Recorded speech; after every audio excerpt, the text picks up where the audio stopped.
It's my lunch hour. Nothing else better to do. So you get to hear and learn all about the F-86F Sabre.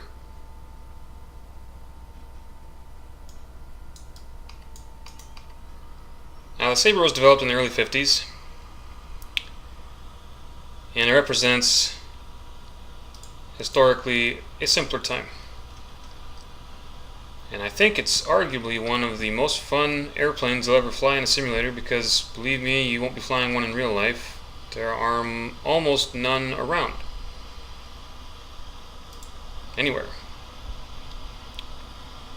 Most of them have been crashed, unfortunately. And the F-86 represents, I think, a simpler, easier time. A time before computers, but a time also,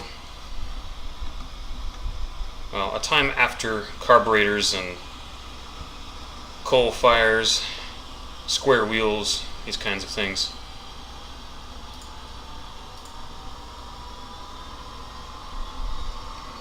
But it was a time when I still needed something called a densitometer to read my fuel gauge. Now, I've never heard of a densitometer. I don't know what a densitometer is, and I'm not entirely sure what it does, but I have a feeling it's got something to do with density. Now, this is a nice break from the A10C. It really is. There are no computers here. There is a handful of warning lights, all of which I'm testing right now. There is a radar gun sight, and by radar gun sight I mean it's a gun sight that uses radar. There isn't really actually a radar on the airplane that is of any real use, but the gun sight uses radar to quote-unquote track targets.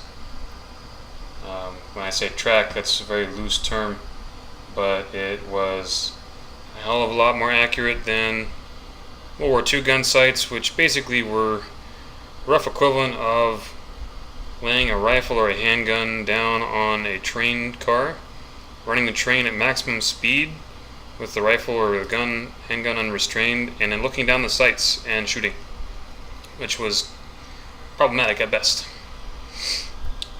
This gun sight actually moves with where the rounds of the 650 caliber Browning M3s should fall, more or less.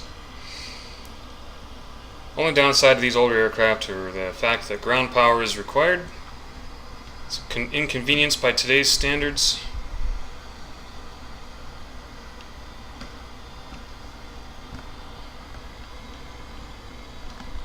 Definitely an inconvenience by today's standards, but it means a lighter, less complicated airplane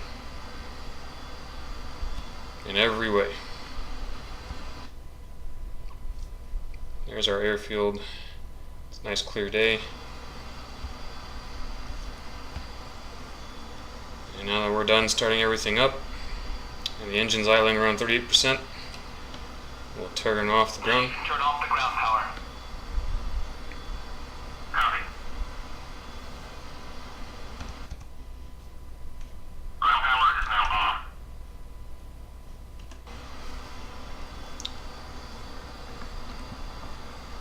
I'm going to make sure that all of our weapons are off. This is what passes for a master arm switch in this aircraft. It's a selector, not really a master arm switch. This light means that we're currently draining the battery. We're consuming more electrical energy than we are generating. So we're going to throttle up to, there we go, about 40-something% until it goes off. That means that our engine's generating enough electricity such that we're not draining the battery, and we are in fact also charging the battery. We're carrying no drop tanks today. Tanks off. Selector off. Gun sight's caged. Flaps are down and the lever's in the hold position. This selector selects which guns will fire. It does not arm them. We will take a look at the breakers back there. All good. Everything looks good here. Oxygen is on. Flaps are down, ground power has been disconnected. We'll double check the speed brakes are in. They are.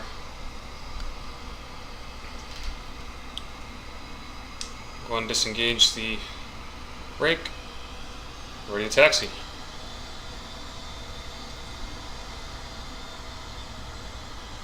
There's a button on the F-86's control stick, which one must hold to steer the aircraft. While the button is held, rudder pedal inputs are also input to the and accepted by the nose wheel to steer the aircraft.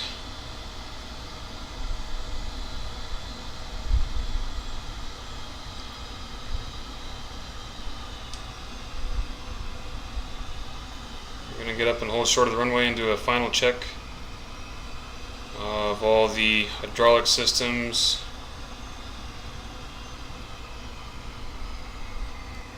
And we're going to do an engine run up.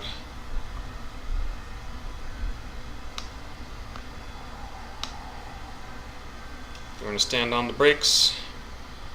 First, we're going to check our 3 hydraulic systems which are installed on the aircraft. We're going to switch to utility and alternate and verify that they all read above 25,000 psi.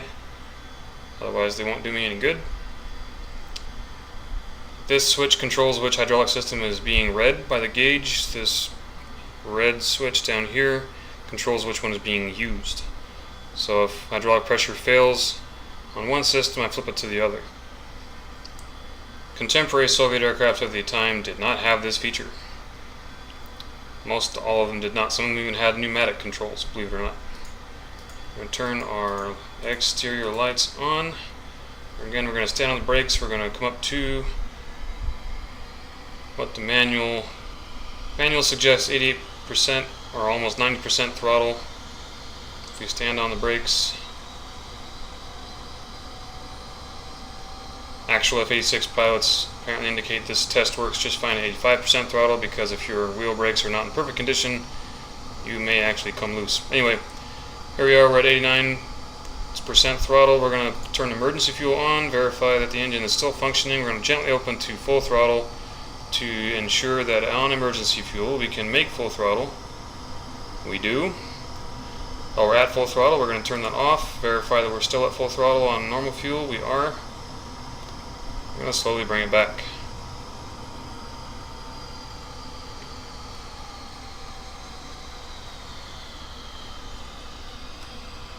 Runway is clear. There's no one else out here today. I'm going to taxi out on the runway and line up for takeoff. Given the day and age, again, this aircraft is exceptionally simple.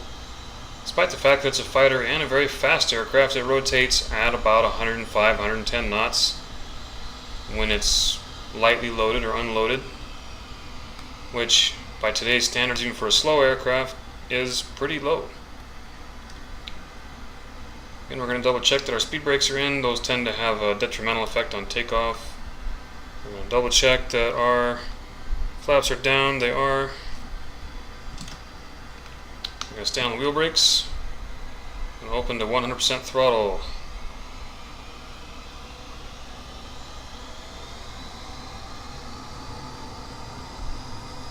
Let go of the wheel brakes. Going to leave nose wheel steering on for just a moment to make sure we're going straight. We are. At about 100, we're going to pull back gently on the stick per the manual, and then a little more. And then we're going to come off the ground, gear up, flaps up, flaps in the hold position.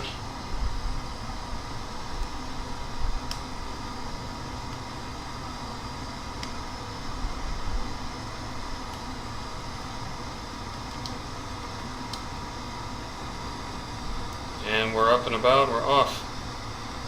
These hash marks on the side of the canopy were angle indicators to pattern against the ground so that the pilot did not easily become disoriented in a dogfight. As in a dogfight, you are not looking straight ahead. Much of the time you're looking out here and in every other direction.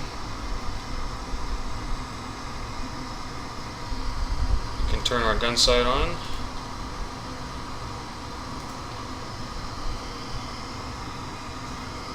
And uncage it.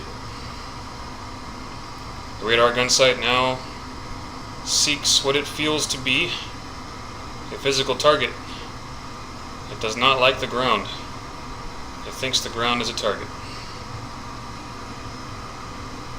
If I switch it into air-to-air mode, it'll begin pippering places on the ground that it thinks are aircraft, which is a little annoying.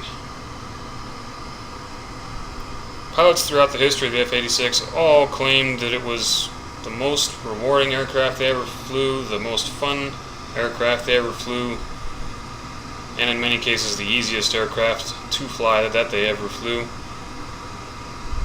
Landing is a little challenging in this thing, but by no means is it impossible.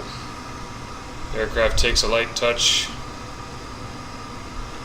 It's a very light aircraft. It's very easy to see bipping around the simulator just why exactly this thing was so loved. It climbs like a bat. It rapidly recovers energy very easily because it weighs nothing. I mean, without any real effort, the aircraft kind of flies itself up past 10,000 feet if you just kind of bank around out of the traffic pattern, and it wants to fly. It's got a very, very nice temperament. It's very low maintenance. It's fairly easy to overspeed, but in this day and age, everything was over-designed. Pilots routinely exceeded the aircraft's specified maximums in both G-load and airspeed. As you can see, the do not exceed speed needle on the speed indicator, the red needle there, moves down as your altitude increases given the density of the air. Because my actual ground speed right now is not 400 knots, it's probably 450, 460, maybe close to 500. Who knows? I don't know because I'm not doing the math right now. In a dive, this aircraft would easily exceed 700 knots.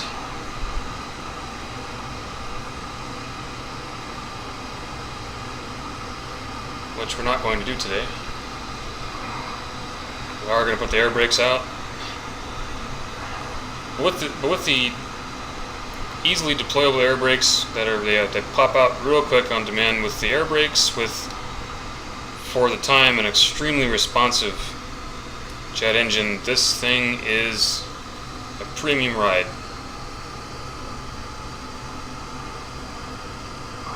It even makes a half-decent ground attack aircraft.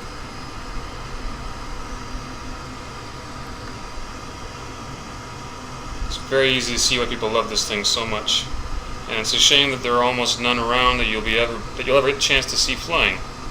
Despite the fact this was manufactured in probably a dozen models for as many or more countries, there are almost none around that still fly. One of the last models around that was in airworthy condition was crashed in my childhood, not far from my home at Marine Corps Air Station, El Toro.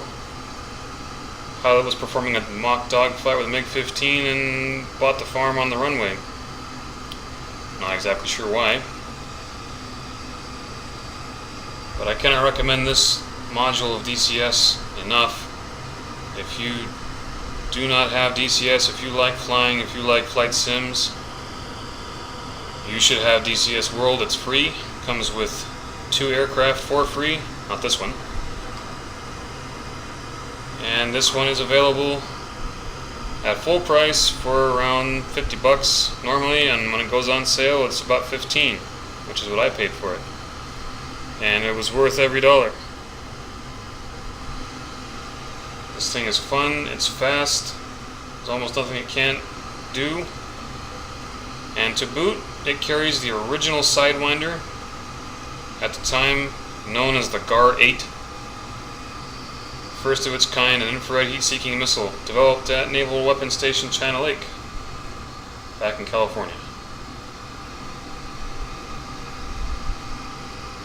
Remaining in service well into the 60s, with many countries, being built by almost as many, with unique models built, modified by Canada and Israel. The F-86 was a defying aircraft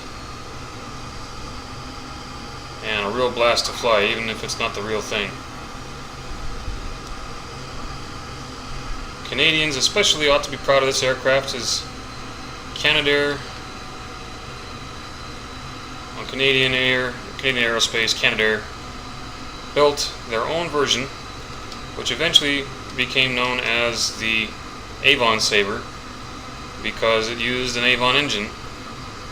Canadians didn't want to bother buying General Electric or Pratt Whitney from US manufacturers, and as a result, the Avon engine being shorter and wider meant a whole new airframe had to be constructed, and the Canadians did it. They built it themselves. The Royal Canadian Air Force flew Avon Sabres for a very long time with great success.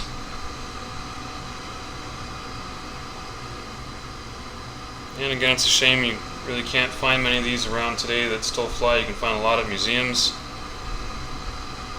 You can find them at museums around the world, in Indonesia, the Philippines, Pakistan.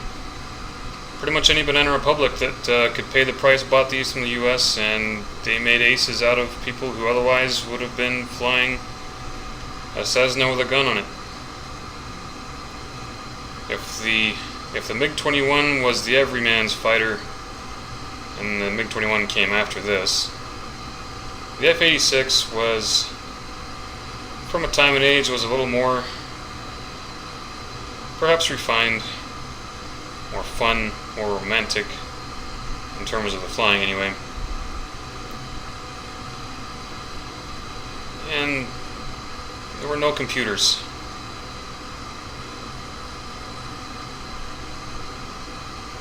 The 50s really were better.